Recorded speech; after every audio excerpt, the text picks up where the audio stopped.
J'adore l'eau. Dans 20-30 ans, il n'y en aura plus. Pause. Au risque de contredire notre ami Jean-Claude Van Damme, dans 20-30 ans, il y aura toujours de l'eau.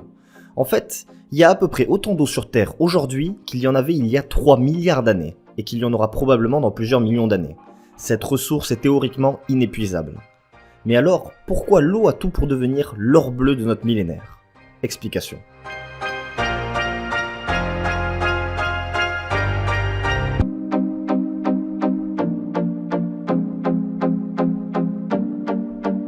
Le cycle de l'eau, ça vous parle sûrement ? Eh bien, c'est ce qui fait que l'eau est une ressource théoriquement inépuisable. On la consomme, puis on la rejette par différents moyens, elle va s'évaporer, monter dans le ciel, se condenser, puis retomber à nouveau. Mais le vrai problème, c'est l'eau douce. Il y en a très peu, seulement 2,5% de l'eau totale, dans les glaciers, les lacs, les nappes phréatiques, les fleuves et les rivières. Et la consommation de cette eau est en train d'exploser dans le monde à cause de la démographie. L'Afrique va doubler de population dans les 30 ans à venir, et à cause des modes de vie qui s'occidentalisent. On mange plus de viande, on a des piscines. Alors dans le monde, seul 10% de l'eau consommée est pour un usage domestique direct, avec la douche, l'eau du robinet qu'on boit, et qu'on ne s'y trompe pas, si l'agriculture et l'industrie consomment beaucoup d'eau, c'est parce que nous devons manger et que nous achetons des produits manufacturés. Au passage, consommer 1 kg de viande coûte plus cher en eau qu'1 kg de céréales, notamment à cause de ce qu'on appelle l'eau virtuelle. Une vache par exemple, avant d'être consommée, doit boire de l'eau. Elle doit manger des céréales qui ont consommé de l'eau. Elle a dû être découpée dans un abattoir consommant de l'électricité produite par des centrales nucléaires gourmandes en eau, et ainsi de suite. Alors, ça n'a pas vraiment de sens de quantifier cette eau virtuelle, car on peut remonter très loin. On peut inclure trop de paramètres, et chaque vache est un cas particulier. Mais ça vous montre qu'on consomme beaucoup plus d'eau que ce que l'on pense. Ensuite, il faut garder à l'esprit que l'on consomme une eau internationale. Par exemple, achetez un jambon espagnol et c'est de l'eau espagnole que vous avez consommée indirectement et majoritairement. Achetez un jouet made in China et ce sera de l'eau chinoise consommée. Bref, l'eau est un bien commun et international. On en consomme de plus en plus et les problèmes de répartition et de qualité de l'eau risquent de se faire de plus en plus pressants. Et l'on va assister à une augmentation de ce qu'on appelle le stress hydrique.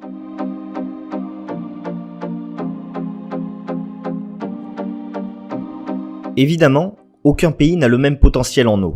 Au Québec, il y a tellement de lacs d'eau douce que l'eau est même gratuite, tandis qu'au Kenya par exemple, les disponibilités en eau sont dérisoires. Ainsi, le premier problème c'est ceux qui vivent au-dessus de leurs moyens. L'Arabie Saoudite et ses champs irrigués dans le désert qui a épuisé les ressources en eau du pays en un temps record. La mer d'Aral qui a mis des siècles et des siècles à se former et qui est en passe de disparaître à cause de l'irrigation des cotonniers par les soviétiques il y a 40 ans. Ou encore le lac Mead, qui pallie les besoins en eau d'une ville dans le désert, Las Vegas. Ces pays consomment trop d'eau par rapport à la faculté de récupération de leur environnement. Leurs nappes phréatiques, leur eau souterraine s'assèchent, et pour empirer le problème, le béton empêche la rétention d'eau, empêchant aux nappes phréatiques de se reconstruire rapidement. Ensuite, outre les risques de manquer d'eau, on va assister à l'émergence de différentes tensions. L'exemple typique, si l'on construit un golfe dans le désert, eh bien les autorités, vu la hausse de la consommation, vont augmenter le prix de l'eau. La privatisation de l'eau peut aussi être un danger. On a pu le voir en Inde, à Kerala, où Coca-Cola avait privatisé une nappe phréatique, privant les autochtones d'eau avant de céder sous les pressions locales. Les tensions ont aussi lieu entre les pays.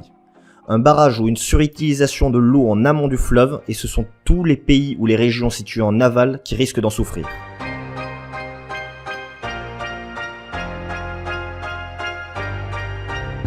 L'eau viciée est indirectement une des premières causes de mortalité dans le monde. Elle est vecteur de maladies pouvant paraître d'un autre temps, mais qui tuent plus de 3,5 millions de personnes chaque année, avec par exemple la dysenterie, la diarrhée ou encore le choléra.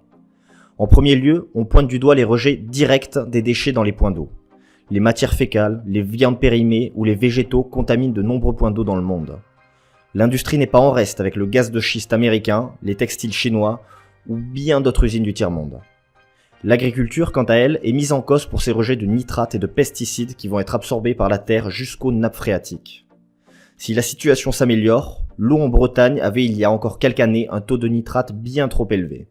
La situation pourrait devenir critique dans les pays sans réglementation.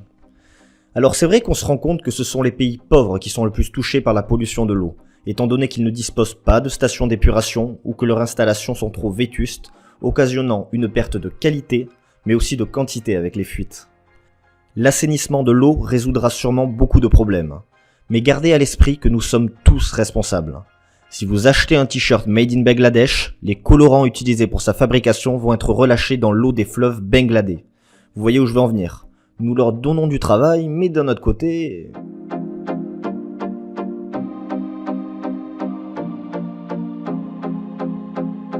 Pour la qualité de l'eau, c'est sûr qu'à terme, on imagine aisément que tous les pays disposeront de stations d'épuration et que les mentalités auront changé. Mais cela risque de prendre beaucoup de temps. Autant dire que des millions de personnes devraient continuer à mourir chaque année si rien ne change. Et pour la quantité, les pays riches ont développé de nombreuses techniques. Les États-Unis achètent de l'eau au Canada, Barcelone peut importer de l'eau marseillaise, et évidemment, je sais que vous l'attendiez tous, le dessalement de l'eau de mer. Cette technique est malheureusement chère, gourmande en énergie, et rejette pas mal de sel dont on ne sait pas quoi faire.